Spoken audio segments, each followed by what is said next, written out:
les petits écoliers. Alors aujourd'hui, c'est moi qui vais vous lire l'histoire du son de la semaine.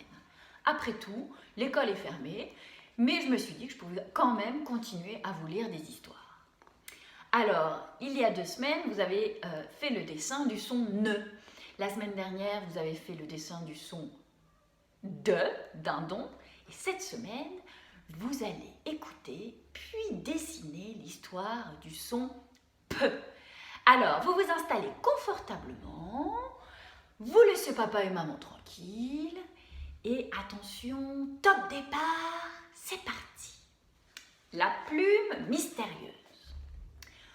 Autrefois, pour être chevalier, il fallait d'abord être page, puis écuyer, et enfin on pouvait espérer porter les armes pour défendre et protéger les plus faibles. Par la fenêtre, le petit page de notre histoire regarde tomber les feuilles. Il a 7 ans et il rêve à son avenir. Il doit d'abord faire 7 années d'école auprès de l'écuyer, puis ensuite devenir pendant 7 ans écuyer lui-même. Aujourd'hui, le petit page est seul. Le grand chevalier du palais et l'écuyer actuel voyagent depuis plusieurs jours. C'est le printemps. Mais un vent farceur secoue les arbres et emporte quelques jeunes feuilles. Au milieu de la danse des feuilles, il y en a une qui ne ressemble pas aux autres. Bien sûr qu'elle est différente, ce n'est pas une feuille. C'est une plume parée de toutes les nuances du vert au bleu-violet.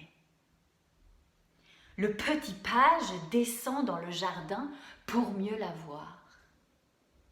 Comme le vent est tombé, il la trouve facilement, là, parmi les feuilles, au sol. Le garçon la ramasse et l'examine. Comme elle est belle et souple. C'est la plume d'un oiseau qui vient de loin. Notre page les connaît tous. Il veut partir à la recherche de l'oiseau mystérieux qui a laissé tomber une plume si précieuse.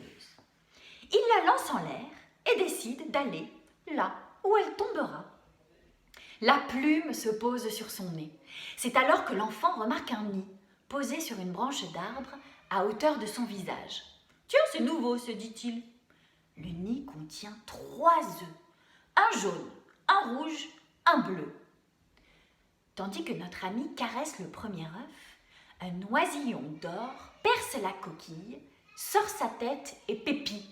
« Prends soin de moi, je te montrerai le chemin jusque chez mes parents. » Puis le page caresse l'œuf rouge avec sa plume. Un oisillon écarlate sort sa tête et pépit. « Prends soin de moi, je te donnerai la force de rencontrer mes parents. » Enfin, le page caresse l'œuf bleu avec la plume.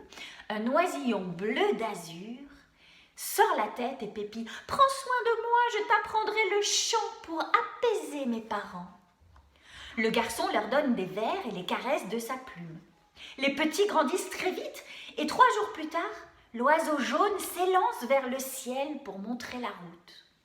Le rouge prend le petit page sur son dos et s'envole à son tour. Et le bleu les rejoint et gazouille un bel air qu'il répète pour que le voyageur l'apprenne. Et c'est ainsi que, joyeux et chantant, le page se fait conduire au sommet d'une haute montagne. 2 immenses oiseaux, semblables à des paons, se tiennent sur le haut de la montagne. Ils sont majestueux.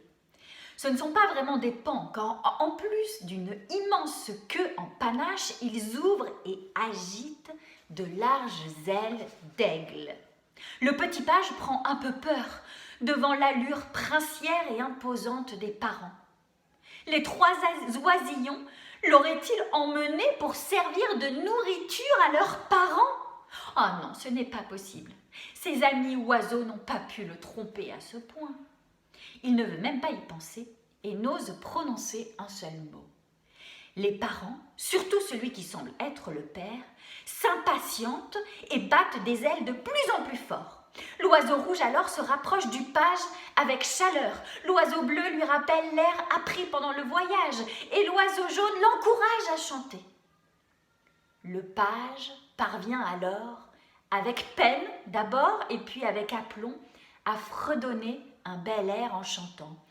Trois beaux œufs bien précieux, sous la plume vert bleu, ont éclos, ont grandi, les voilà mes amis. Alors les paons s'apaisent et la mère déclare « Grand merci pour le soin donné à mes petits. Garde ma plume, taille-la. Grâce à elle, tu écriras des chansons, des poèmes, des histoires qui feront le bonheur des enfants. » Le page remercie la maman. Les trois frères oiseaux le raccompagnent alors au jardin du palais avant de disparaître dans le ciel. Il taille la plume, si souple et légère, et avec elle, il apprend à écrire en s'appliquant. Puis, il écrit des comptines et en grandissant des poèmes, des histoires pleines d'aventures. Il remplit des pages et des pages de mots, de phrases qui enchantent le cœur des parents et des grands, des petits. Il sait si bien raconter les histoires qu'il décide finalement de ne pas devenir chevalier, mais poète, écrivain. Voilà l'histoire du peu. Alors les enfants, maintenant c'est à vous. Vous faites le dessin du son peu et vous me l'envoyez par email. Je les attends avec impatience. Gros bisous!